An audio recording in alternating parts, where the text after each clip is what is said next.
তো মুক্তি, মুক্তি মানে কি তার সাথে লীন হয়ে যাওয়া, এই তো। আর যাতে এই জনজগতে আসতে ভয় প্রকারে মানে কি ভগবানের নিত্যধামে নিবাস করা, ভগবান যেখানে বাস করে ভগবানের সাথে যদি আমি থাকি তাহলে আমার মুক্তি, ঠিক না? রাজার সাথে যদি একজন প্রজা থাকে তাহলে প্রজা বিপুল দর্শন থাকে, থাকে না, তার ঠিক তদ্রুপ কোনো ভক্ত চায় আমি কিছু চাই না, আমি তোমার সাথে থাকতে চাই, সেটাকে বলা হয় শালক্য মুক্তি। ভগবান যে গোলকধামে আছে আমিও সেই গোলকধামে থাকি, সেটাকে বলা হয় শালক্য মুক্তি। তারপরে হলো শাস্তি, মনে রাখবেন শাস্তি। এই শাস্তিটা কি? ভগবানের সমান ঐশ্বর্য ভোগ, ভগবানের যে ঐশ্বর্য, ঐশ্বর্য মানে কি আপনার সম্পদ, মাথায় চূড়া, হাতে মোহনবাসী, যে যে রূপগুলো আছে আমিও সেই সেই রূপগুলো চাই। এটাকে বলা হয় আপনার শাস্তি, ভগবানের সমান ঐশ্বর্য ভোগ, এটাকে বলা হয় শাস্তি। এইগুলো দুটা।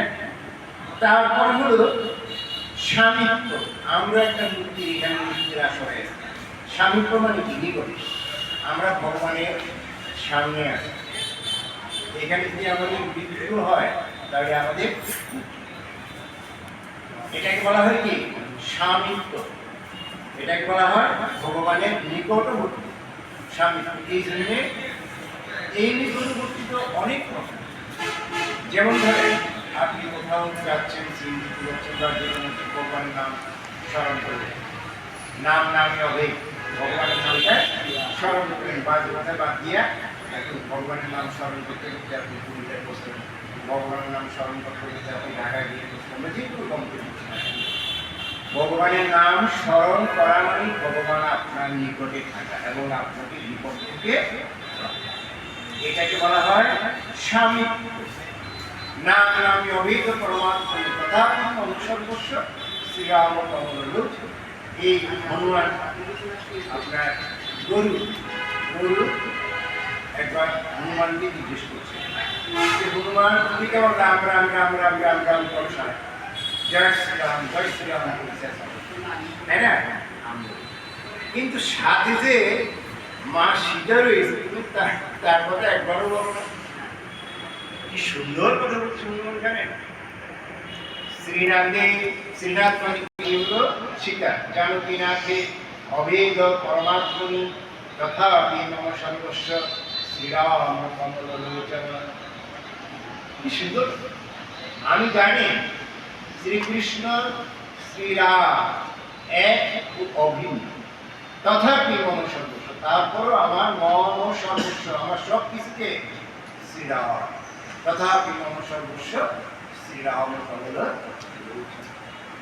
এখন এগুলো শুধুমাত্র বলার জন্য বলা, এগুলোকে আমাদের জীবনে কিছু কিছু হলো প্রতিফলন করা, তাহলে শোনার সার্থকতা, শ্রবণে সার্থকতা।